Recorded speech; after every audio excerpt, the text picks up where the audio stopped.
Hi guys, this is the HM8118, an LCR bridge. Today we will do a small teardown of this instrument. After that we will see some details about the voltage bias function. I will show you also an extension board I have designed in order to extend the voltage bias up to 30 volt internally. This extension was never produced, so this is the only one HM8118 with embedded 30 volt DC bias voltage. So first let's open this instrument to see what is inside.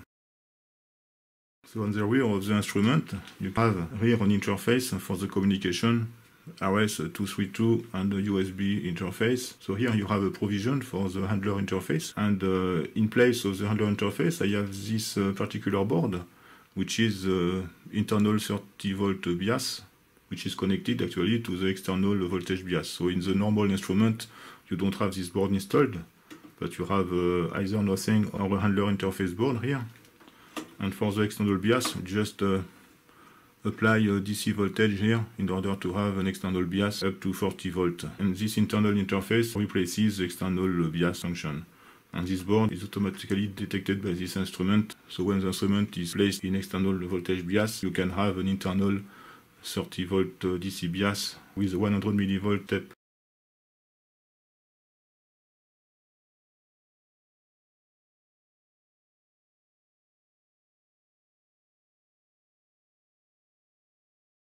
Okay, so here is the inside of the instrument.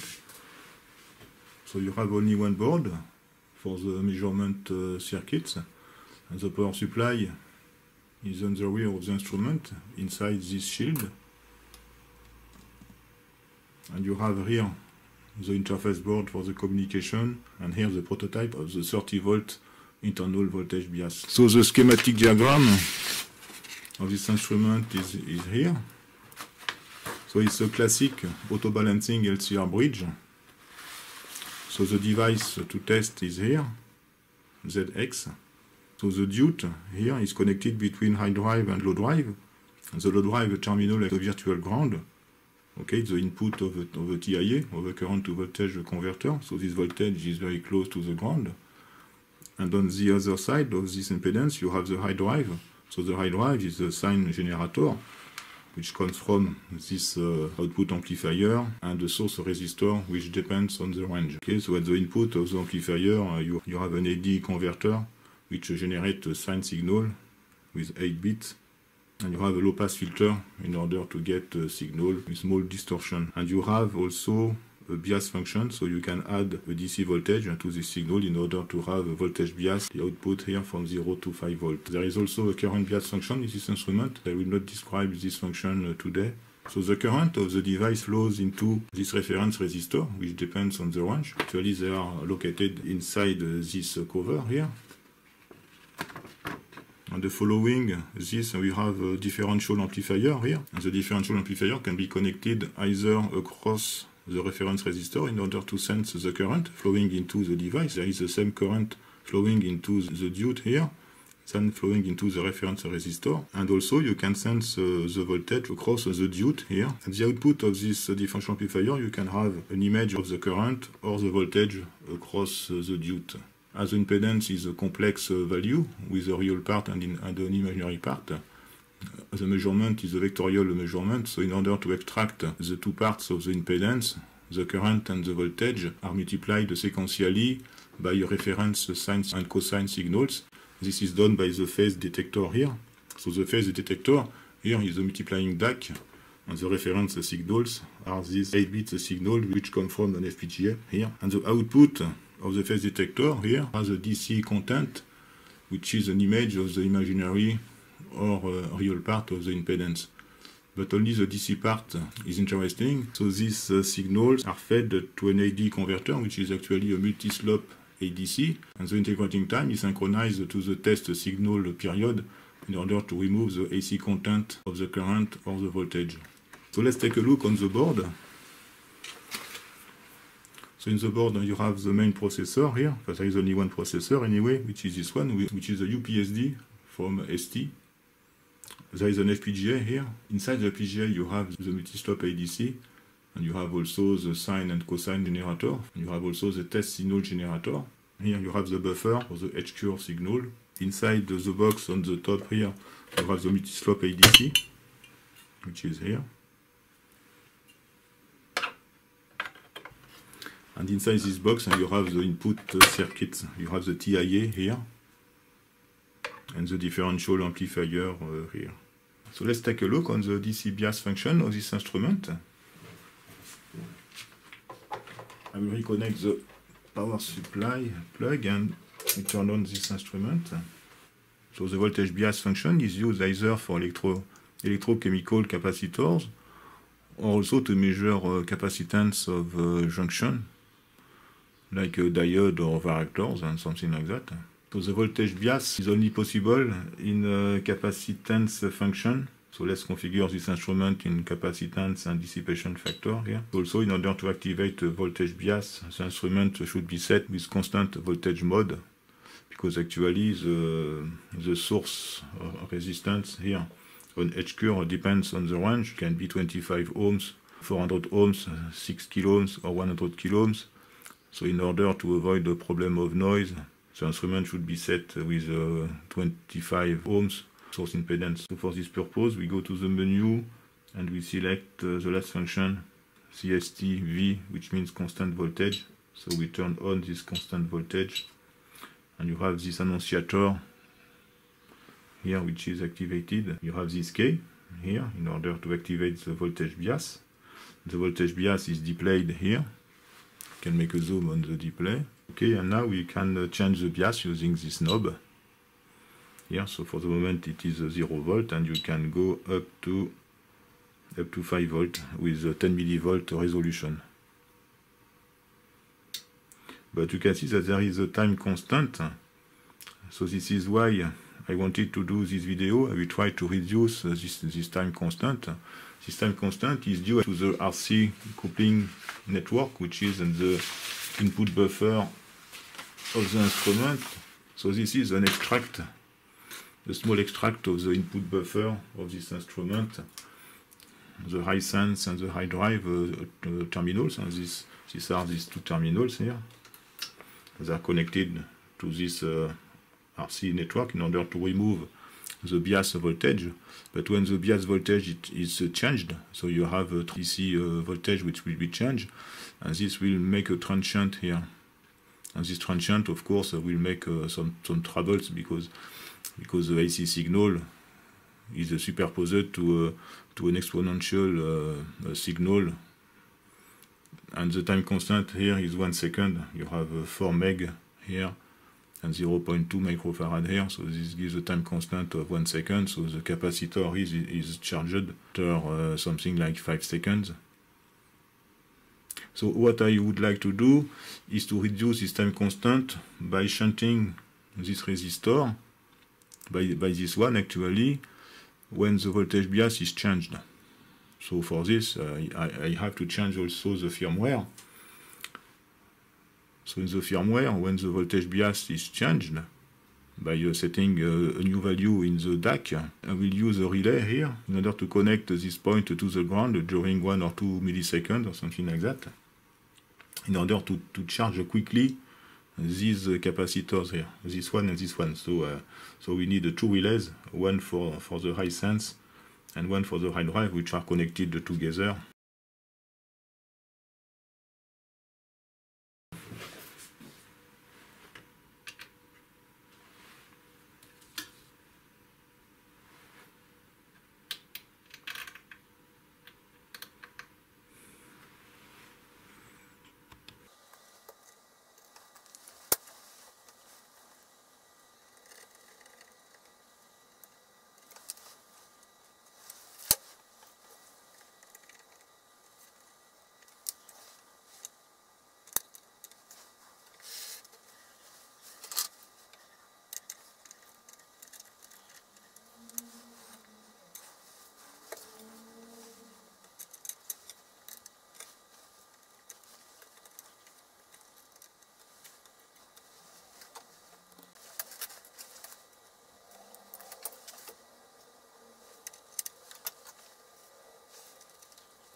Okay, so I will connect this diode in parallel to the two coils.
Okay, so for the transistors, I have found this thing in my stock.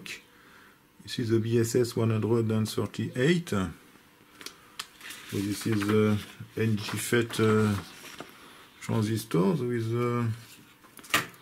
an RDS on around 2 ohms for 3 volts to get to source voltage.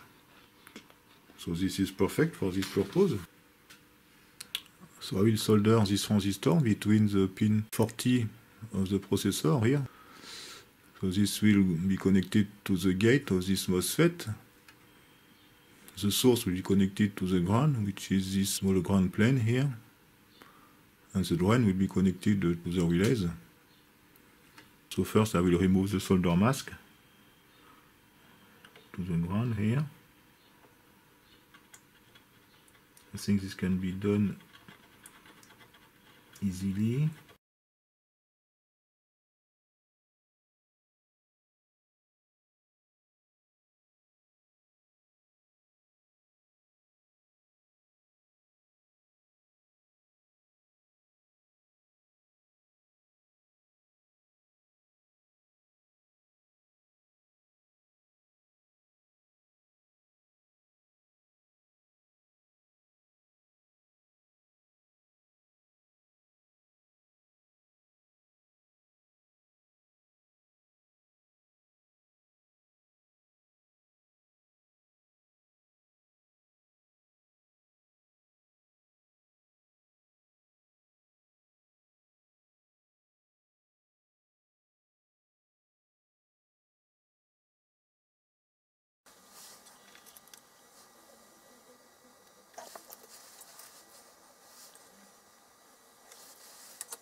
So I think this point is plus 5 volt, but I have to check first. I will turn on the instrument and will measure the voltage.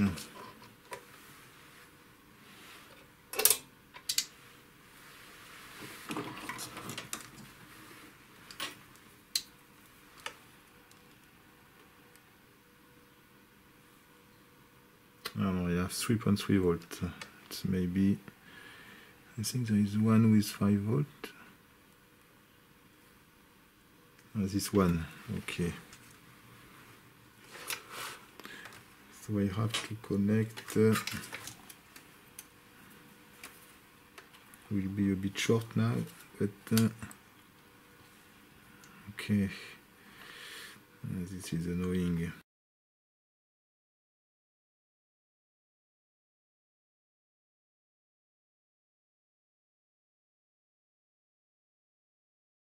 Okay, so the border modifications are done.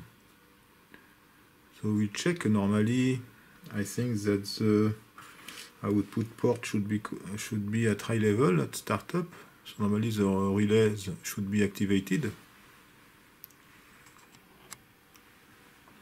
So let's power on this thing.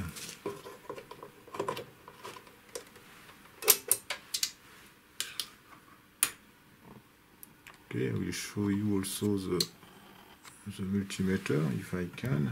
Okay. So we'll measure first the voltage at the output port.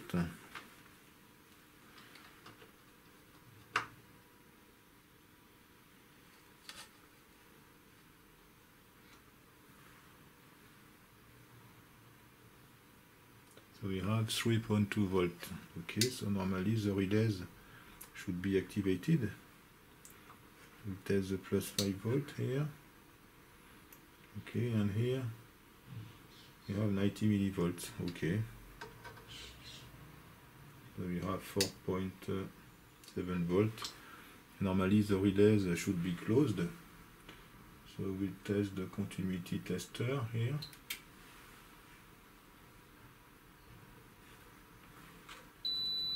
Okay. So this is the first step of the modification. The second step is to modify the firmware in order to activate this relay with a pulse when the voltage bias is changed. Okay, so first I will change the version. So this will be version 1.59.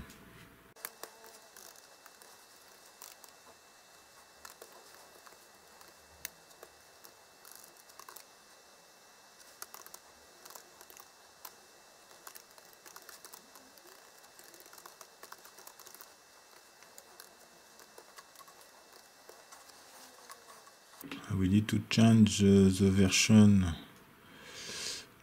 somewhere. Don't remember where. Ah, okay, I didn't see it. It's here. 59. Okay. So then I will define the output port for the relay. So this is defined here. So normally this was, I will check the schematics. So this was this pin here, pin 40. So this is port 3, port 4. Ah, but I had already a test point here. I will see. I think it is not used. I will see. We'll put this in comment and I will rebuild all the files.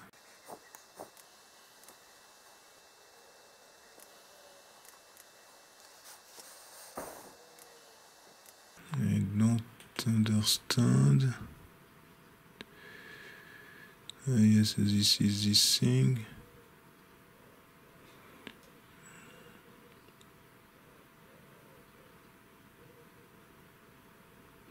Yes, okay, so this is a long time I didn't use the Keil Vision. Ah, okay, so I had an error. I had an error. Test is used actually here. Okay, so this was just to test an interrupt, so I will put this in comment.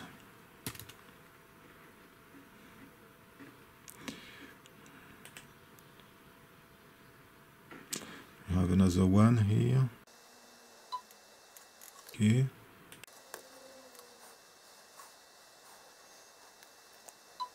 Okay, so I will change the name of this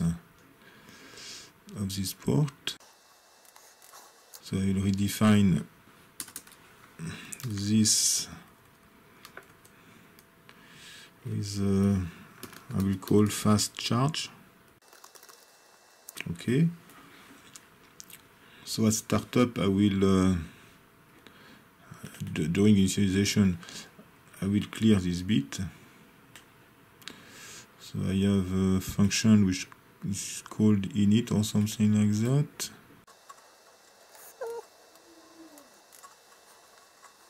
Okay, I will put this here.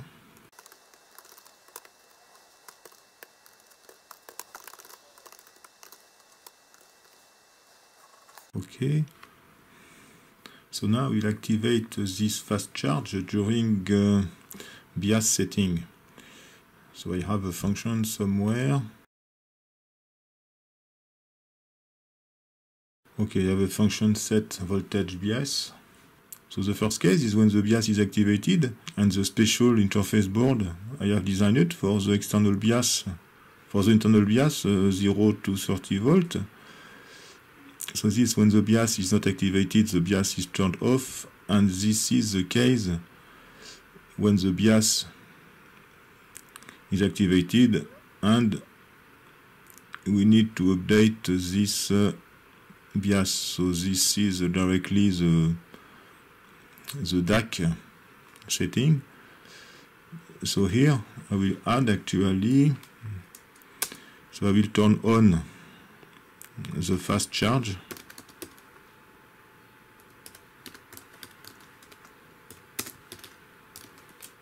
I will add a delay here, a few milliseconds, then I will activate, I will turn off the fast charge.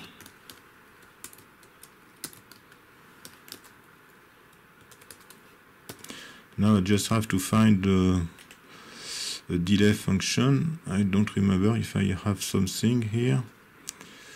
Let me see. Okay, we have a delay 100 microseconds here. Okay, so I will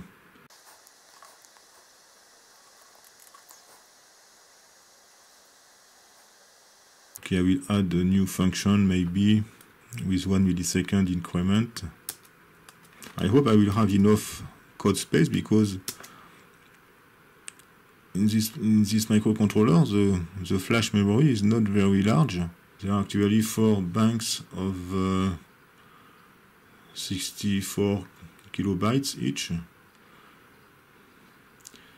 So this was a bit difficult. The code was optimized in order to fit into this flash memory. So I don't want to add complex functions, but I will just add a function with 1 millisecond time step, and I will input here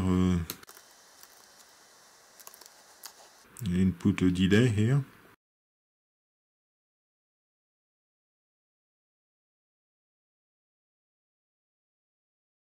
Okay, it will be, I will change. Okay, so this will be a delay of 2 milliseconds or something like that. Okay, so normally I will declare this thing. Normally it should compile without problem. Okay, I have a redefinition. What's the problem here?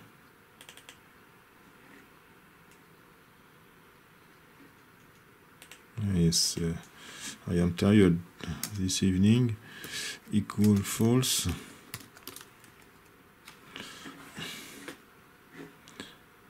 And define identifier.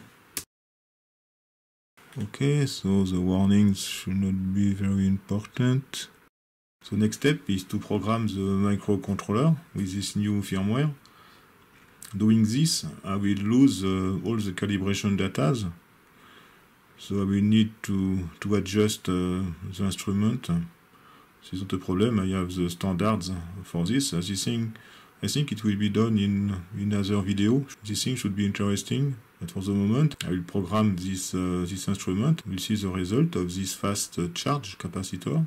So I have connected the JTAG programmer to the microcontroller.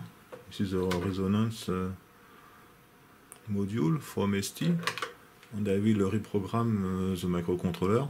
So normally we should have an error due to the wrong checksum. So I will note the checksum which will be displayed on the screen, and I will recompile all the source file with this checksum in order to remove this error. So I will reprogram now the processor.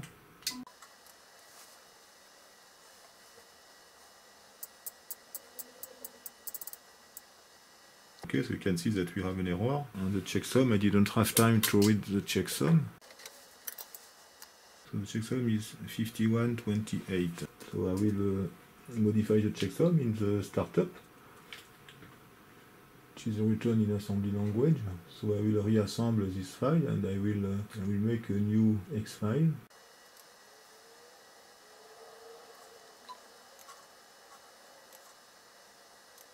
Okay, so the second programming should be correct now.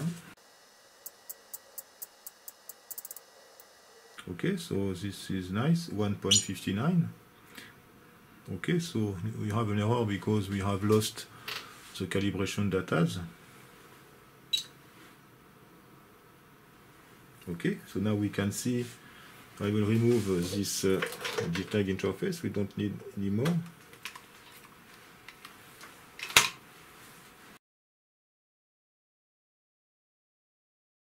Okay, so we will check if you have the activation of the relays when the BIAS is changed.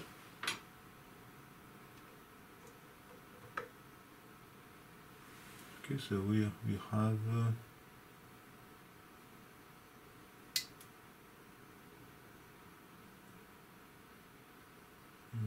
this one, the relay is activated, which is not good.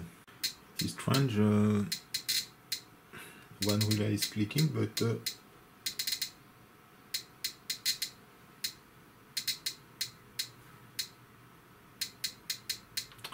I think I made a mistake somewhere. So I will check the source file. This is strange. So I made a mistake in the code. In fact, I have defined this bit here as P4.3 instead of P3.4. So I will correct this. I will build a new version. Okay. So let's see. So I will set the instrument to constant voltage mode first. Okay. I will turn on the BIAS function. You have to go to capacitor mode. Okay. So let's change the BIAS. Okay, I can hear the little sound. Okay, so we have a delay of 3 milliseconds. So that's perfect.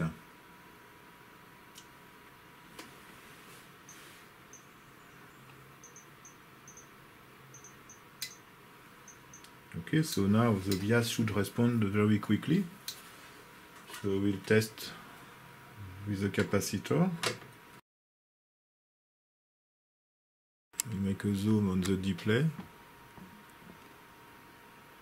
We don't need the oscilloscope anymore because we know that this thing works.